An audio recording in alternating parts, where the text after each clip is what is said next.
Ratnam deemed to be university Coimbatore 2026 கல்வியாண்டிற்கான மாணவர் சேர்க்கை நடைபெறுகிறது. தொடர்புக்கு 8448448909.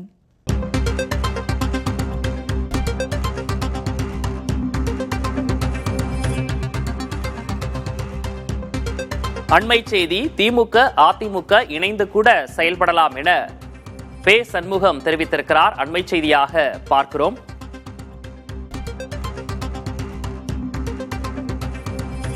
திராவிட கட்சிகள் பழைய விழுமியங்கள் கொள்கைகளை தற்காலத்தில் முழுமையாக கடைபிடிப்பதில்லை என்றும் அவர் தெரிவித்திருக்கிறார். தேர்தலில் ஓட்டு வாங்க சாதிய பாகுபாடுகள், ஆணவ கொலைகளுக்கு எதிராக களத்தில் போராடவில்லை என்றும் அவர் தெரிவித்திருக்கிறார். வருங்காலத்தில் திமுகவும் அதிமுகவும் இணைந்து கூட செயல்படலாம் என்று மார்க்சிஸ்ட் கம்யூனிஸ்ட் கட்சியின் மாநில செயலாளர் பே. சண்முகம் தெரிவித்திருக்கிறார். கொள்கைகளில் பல சமரசங்களை செய்து கொண்டு தங்களை தாழ்த்திக் கொண்டுள்ளனர் என்றும் பே. சண்முகம் தெரிவித்திருக்கிறார். சித்தாந்த ரீதியாகவும் செயல்பாட்டு ரீதியாகவும் திமுக அதிமுகவை சமமாக கருத முடியாது என்றும் மார்க்சிஸ்ட் கம்யூனிஸ்ட் கட்சியின் மாநில செயலர் பே. சண்முகம் தெரிவித்திருக்கிறார்.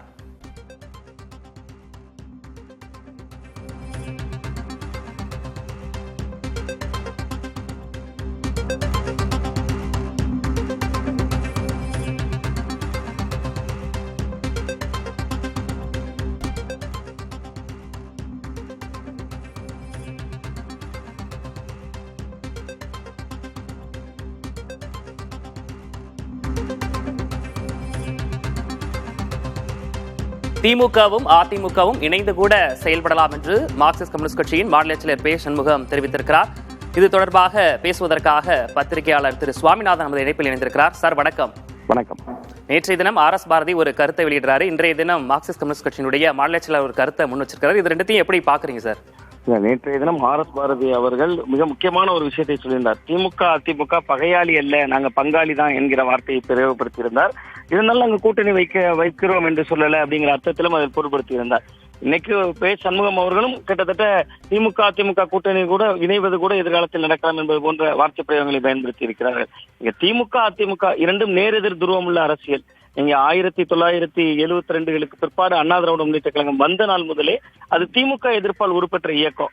நீங்க இன்னைக்கு கிட்டத்தட்ட அண்ணா திராவிட முன்னேற்ற கழகத்திலிருந்து இதுவரை 5 சட்டமன்ற உறுப்பினர்கள் ராஜினாமா செய்திருக்காங்க. அதுல 4 பேர் தமிழக வெற்றி கழகத்தில் இணைந்திருக்காங்க. அந்த இணைந்தவர்கள் சொன்ன காரணமே திமுகவோடு பேசினார்கள், திமுகவோடு நெருங்கினார்கள் என்பது போன்ற விஷயங்களை தான் பிரயோகப்படுத்தினாங்க. அப்ப களத்துல திமுக அதிமுக என்பது இரு கட்சிகளும் எதிரெதிர் துருவ அரசியலாகத்தான் இரண்டு கட்சியினுடைய தொண்டர்கள் அடிமனதிலும் ஆழமாக பதிவு செய்யப்பட்டிருக்கும். கிட்டத்தட்ட தலைவர்கள் எத்தனையோ தலைவர்கள் மாறியிருக்காங்க. எம்ஜிஆர் அவர்களுக்கு பின்பு செல்வி ஜெயலலிதா அவர்கள், அதற்கு பின்பு எடப்பாடி பழனிசாமி அவர்கள், அதே போன்று திமுகவினுடைய படிநிலைகளையும் கருணாநிதி அவர்கள், அதற்கு பின்பு மு க ஸ்டாலின் அவர்கள். இந்த காலகட்டம் முழுவதுமே திமுக அதிமுக என்பதுதான் கள அரசியல். இங்க கிரவுண்ட்ல ஒரு காலகட்டம் வரைக்கும் திமுக அதிமுகவினர் ஒருவர் பார்த்தாலும் பேசிக் கொள்ளாமல் சிரித்துக் கொள்ளாமல் அப்படியெல்லாம் கூட காலங்கள் இருந்தது. பட் இன்னைக்கு கால ஓட்டம் மாறி இருக்கிறது. நீங்க இன்னைக்கு இருக்கிற சமகால எதிர்ப்பு என்பது அன்றைக்கு இருந்த திமுக அதிமுக எதிர்ப்பினுடைய வீரியம் இருக்கலாம். அந்த வீரியம் கருணாநிதி விசஸ் ஜெயலலிதா அப்படிங்கிற யுத்தம் வரைக்கும் தான் ரொம்ப வீரியமாக இருந்தது. இன்றைக்கும் திமுக அதிமுக எதிர் துருவங்கள் என்பது களத்தில் இருக்கக்கூடியதா. அது ரொம்ப இவர்கள் ஒரு நெருங்கி போவார்கள் என்பது போன்ற விஷயங்களை பேசுவதன் மூலமா இடதுசாரிகள் எதை நிறுவ முயலுகிறாங்கன்னா, தாங்கள் ஆதரித்த ஆதரவுக்கான ஒரு நிலைப்பாடு, நாங்க சரியான முடிவைத்தான் எடுத்தோம், இல்லாவிட்டால் இது நடந்துரும், இது நடந்துவிடக்கூடும் அல்லது இதுவே நடக்கும் என்பது போன்ற விஷயங்களுக்காக இந்த முன்மொழிவை தொடர்ந்து பேசுறாங்க அப்படின்னு தான் பாக்குறேன். பட் இது ஒரு காலத்தினுடைய கட்டாயமும். இன்னைக்கு ஒரு புதிய எதிரி வந்து விட்டார். திமுக அதிமுக இரண்டும் தங்களை புதுப்பித்துக் கொள்ள வேண்டிய தேவை இருக்கு. சோ அந்த சூழல்ல இது போன்ற விமர்சனங்கள் அவர்கள் தரப்பு அந்த தொண்டர்கள் கிட்ட ஒரு பெரிய மனச்சோர்வை ஏற்படுத்துறதுக்கு வாய்ப்பு இருக்கு. சார், முன்னாடிலாம் நம்ம இதுக்காக வாய்ப்பே இல்லை அப்படின்னு தான் பல தரப்பில் இருந்தும் பேசப்பட்டது. இரண்டாம் கட்ட தலைவர்கள் பேசினாலும் கூட முதற்கட்ட தலைவர்களோ இல்லது அரசியலில் இது போன்ற நடக்கவே வாய்ப்பு இல்லை அப்படின்றத சொல்லிட்டு இருந்தக்கூடிய காலகட்டத்தில் இப்போது அதை நோக்கி நகருது. திமுக அதிமுக கூட வாய்ப்புகள் இருக்கு, அதை நோக்கி அரசியல் களம் போயிட்டு இருக்கா சார்? இல்ல, நிச்சயமாக அது இப்ப உடனடியாக நடக்கும் என்று நான் யூகிக்கல. பட் எதிர்காலத்தில் அதற்கான தேவையும் சூழலும் எழலாம் அப்படின்னு தான் நான் பாக்குறேன். நீங்க இரண்டு கட்சிகளுக்குமான கொள்கை ஒன்றுதானே, ரெண்டுமே திராவிட கட்சிகள், திராவிட பாரம்பரியத்தை பேசக்கூடியவை. இரண்டு கட்சிகளும் பெரியார் அண்ணாவை போற்றக்கூடியவைகளாக இருக்கின்றன. ரெண்டுக்கும் ஒரே ஒரு வித்தியாசம் தான், திமுகவுக்கும் அதிமுகவுக்கும் மாறுபட்ட கொள்கை. திமுக அதிமுகவை எதிர்க்கிறது, அதிமுக திமுகவை எதிர்க்கிறது. இப்ப ரெண்டு பேரையும் எதிர்க்கிற ஒரு பொது எதிரி வந்து விட்டார். அந்த பொது எதிரி 34% வாக்குகளை முதல் தேர்தல்ல ஒரு 50% வாக்குகளை 34% கூட்டணியே இல்லாமல் வாங்கி காட்டியிருக்கிறார். அப்ப முதல்ல இந்த கட்சிகளுக்கு தங்களுடைய இருப்பு முக்கியம். அப்ப எதிர்கட்சி யார், அந்த இடத்துல ரெண்டு கட்சிகளும் பிளே பண்றாங்க. கிட்டத்தட்ட தாவேகா எதிர்ப்புல திமுகவும் கூர்மைப்படுத்த வேண்டியிருக்கு, அதிமுகவும் கூர்மைப்படுத்த வேண்டியிருக்கு. அதிமுகவிலிருந்து தொடர்ந்து பலரும் வெளியேறி கொண்டே இருக்கக்கூடிய ஒரு காலச்சூழலும் இருந்து கொண்டே இருந்தது. சட்டமன்ற உறுப்பினர்களே இழக்க வேண்டிய சூழல் ஏற்படுது. அப்ப இதையெல்லாம் வைத்து பார்க்கிற பொழுது நீடித்த நிலைத்த அரசியல் திராவிட கட்சிகள் தங்களுக்குள் ஒரு வேலை அதற்கான ஒரு தேவை எழலாம் எதிர்காலத்துல. அது உடனடியாக நடந்துரும் என்பது இல்லை. ஏன்னா அடுத்து வரக்கூடிய பாராளுமன்ற தேர்தல், அதற்கு ஒரு அவகாசம் இருக்கு. இடையில ஒரு உள்ளாட்சி தேர்தல், அதிலெல்லாம் இதே போன்று தாவேகா கோலோச்சினால் அடுத்த சட்டமன்ற தேர்தலுக்குள் அது நடக்கலாம். நீங்க சட்டமன்ற தேர்தல் முடிவு வந்தது, அந்த முடிவுக்கு பின்புதானே இந்த பேச்சு எழுந்தது.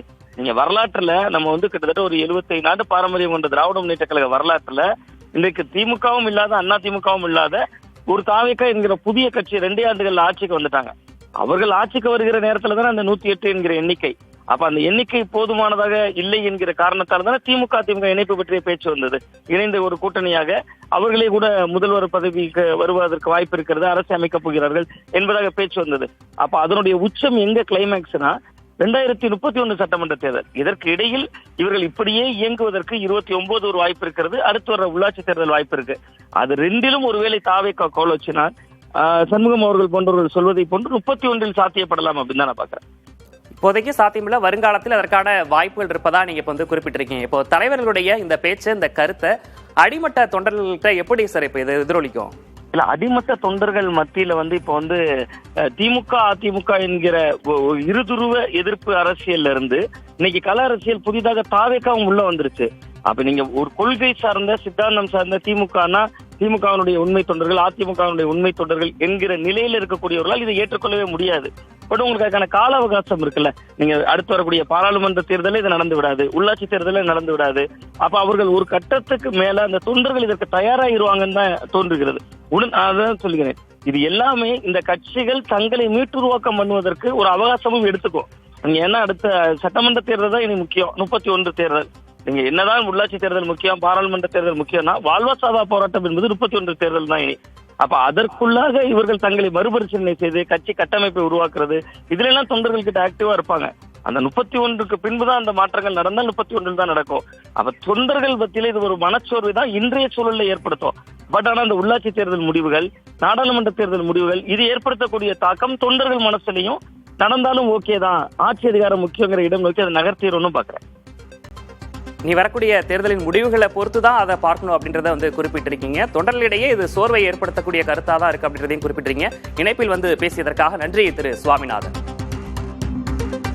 ரத்னம் deemed to be university Coimbatore 2026 கல்வியாண்டிற்கான மாணவர் சேர்க்கை நடைபெறுகிறது. தொடர்புக்கு 8448448909.